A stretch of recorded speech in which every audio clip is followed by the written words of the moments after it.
Sekta ya utalii ni sekta muhimu sana kwenye ukuaji wa uchumi na maendeleo ya taifa letu.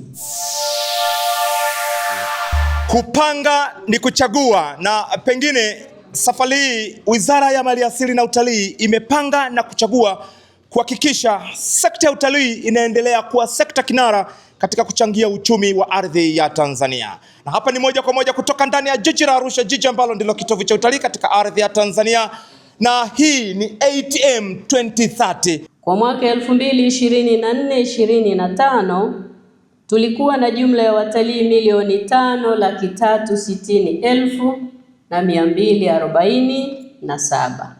Muda sio mrefu tutajua mwaka 2025 tumefikisha wangapi, na je, safari yetu inatutaka tufanye nini ili 2030 tuweze kufikisha watalii milioni 8 tuliotumwa na mwenye duka. Hadi kufikia Disemba 2025 tumefikisha watalii milioni 5.9. Tanzania inazidi kung'ara.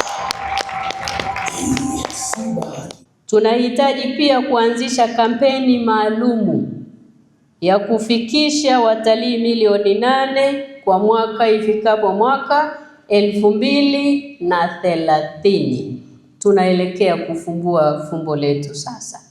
Tunahitaji kuwa na kampeni maalumu ambayo kila mdau wa sekta ya utalii anatakiwa azunguke na kampeni hiyo kwenye eneo lako lote la kazi. Lengo letu, dira yetu ni milioni 8. Lengo la kwanza limefikiwa, na leo hii katika ukumbi huu Doto ni kwamba Mheshimiwa Waziri ametengua kitendawili cha ATM 2030 ambayo ni malengo mapya ya idadi ya watalii milioni 8 ifikapo mwaka 2030.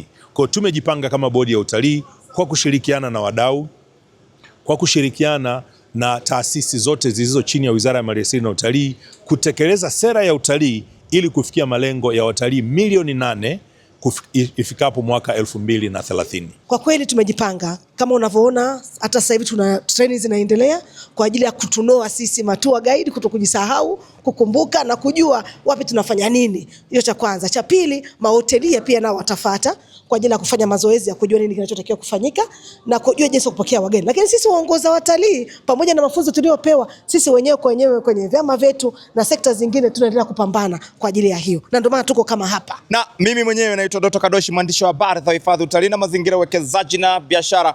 Na hapa ni jijini Arusha, kitovu cha utalii katika ardhi ya Tanzania, na hii ni Kadoshi TV. Kadoshi TV, always on time.